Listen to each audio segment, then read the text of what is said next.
Work and energy का numerical 12. A block of weight 100 Newton is slowly slid up on a smooth incline of inclination 30 degree by a person. Calculate work done by a person in moving the block through a distance 2 meter. If driving force is पहले parallel to the incline होगा, बाद में horizontal direction में होगा, इस case में work done find करना है। ये कंडीशन होगी यहाँ पे 37 डिग्री का incline surface to the horizontal block और इसका वेट दिया 100 न्यूटन और इससे यहाँ तक 2 मीटर से हमें लेके जाना है ऊपर और वो बहुत ही स्लोली लेके जाना है ऊपर। स्लोली ऊपर लेके जाने का मतलब क्या होगा कि इस तरह से धीरे धीरे धीरे ऊपर लेके जाना है कि उसे वो वेलोसिटी गेन नहीं करेगा। अगर वो वेलोसिटी गेन करता तो हम जो वर्क कर रहे हैं उससे काइनेटिक एनर्जी भी बढ़ जाती। तो हमें काइनेटिक एनर्जी बढ़ने नहीं देना, इसलिए उन्होंने वर्ड यूज किया है कि वो बहुत ही स्लोली उसे मूव कर रहा है। तो काइनेटिक एनर्जी नहीं बढ़ेगी तो सिर्फ क्या होगी, पोटेंशियल एनर्जी बढ़ेगी। मतलब ये जो हम वर्क डन कर रहे हैं उसे पुश करने में वो वर्क डन क्या होगा, सिर्फ उसकी पोटेंशियल एनर्जी बढ़ेगी। पोटेंशियल एनर्जी क्या होती है, mgh। तो मतलब ये वर्क डन क्या होगा, mgh होगा। तो इस तरह से हमें कंजर्वेटिव और नॉन कंजर्वेटिव फोर्सेस देखे।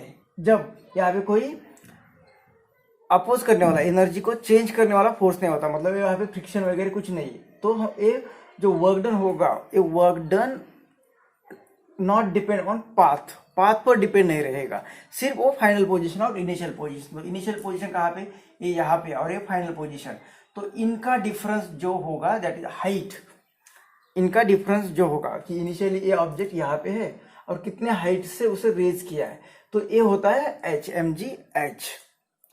जब अगर एनर्जी में यहाँ पे फ्रिक्शन वगैरह नहीं, तो इसलिए उन्होंने वर्ड दिया कि स्मूथ सरफेस। स्मूथ सरफेस के केस में तो इस तरह से हमारा वर्ड डन आएगा mgh। दूसरा तरीका क्या होगा, हम रेगुलर जो यूज करते हैं कि work done is equal to force into displacement.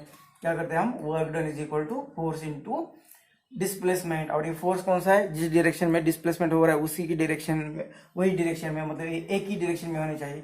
तो ये डिस्प्लेसमेंट कैसे हो रहा है, यहाँ से यहाँ पे इस तरह से वो मूव हो रहा है, इसकी मोशन की डायरेक्शन ये होगी और इसी डायरेक्शन में फोर्स अप्लाई किया तो ये फोर्स लेंगे हम इसी डायरेक्शन में। वो कितना फोर्स अप्लाई करना पड़ेगा, तो यहाँ पे रखने के बाद ये वेट तो mg होगा, तो इस केस में आता है mg साइन थीटा इस साइड में।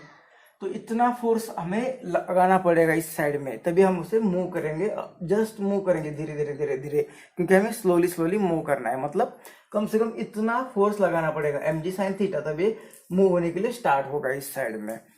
तो इस केस में भी f कितना लेंगे हम, mg sine theta, mg sign theta. और ये s कितना होगा, 2 मीटर का, ये s होगा 2 मीटर का।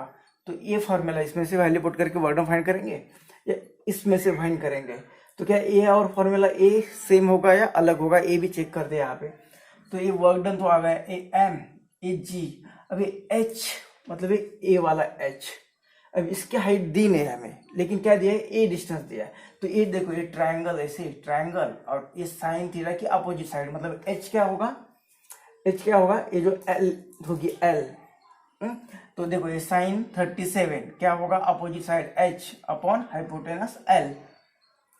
तो एच क्या होगा, ये इधर आएगा, एल साइन थीटा बन जाएगा, या एस, ये डिस्प्लेसमेंट एस ले आया यहाँ पे। तो चलो एल ही लेते, तो ये वैल्यू यहाँ पे पुट करते, तो ये क्या आएगा, एम जी और ये एल साइन थीटा, और ये जो डिस्प्लेसमेंट है एस, हमने इसे एल लेते हैं। तो इक्वेशन ए और ये देख लेना, work done is equal to M G, इसे एल साइन थीटा और M G L sine theta. मतलब किसी तरह से करो, ये वर्क डन का फॉर्मूला सेम ही आ रहा है। तो यहाँ पे क्या किया, फोर्स को मैंने इस डायरेक्शन में ले लिया parallel to the incline surface, और यही डिस्प्लेसमेंट लिया, यहाँ से यहाँ 2 मीटर ले लिया इसका। इस सिस्टम में ये कितनी डिस्प्लेस हो गई, यहाँ पे क्या किया कि एम जी और कितनी हाइट रेज की, इस तरह से दो तरह से इसे सॉल्व करोगे तो ये फॉर्मूला आपको एक ही मिल रहा है। तो चलो वर्क डन फाइंड करते हैं। ये कितना आएगा, एम जी की वैल्यू दी है उन्होंने, जो दिया है वेट दिया है, वेट मतलब ये एम जी की वैल्यू होगी 100 न्यूटन, और ये एल कितना है, ये एल 2 होगा, एल की वैल्यू 2, और साइन 37, साइन 37 होता है 3/5। तो ये वर्क डन कितना आ जाएगा, ये 5 20 और ये आएगा 120 जूल। पहले पार्ट का आंसर होगा 120 जूल। अब दूसरे पार्ट में उन्होंने कहा है कि फोर्स को इस डायरेक्शन में लगाएंगे, हॉरिजॉन्टल फोर्स लगाएंगे तो वर्डन कितना होगा। अब वर्डन हमें यहाँ, हमारा टारगेट क्या है, इसे यहाँ से 2 मीटर लेके जाना है। अब फोर्स पैरेलल ले लो या कोई भी ले लो, हमें वर्क डन का जो फॉर्मूला मिलने वाला है वो क्या मिलने वाला है, mgh, या इस फॉर्म में mg L sin थीटा।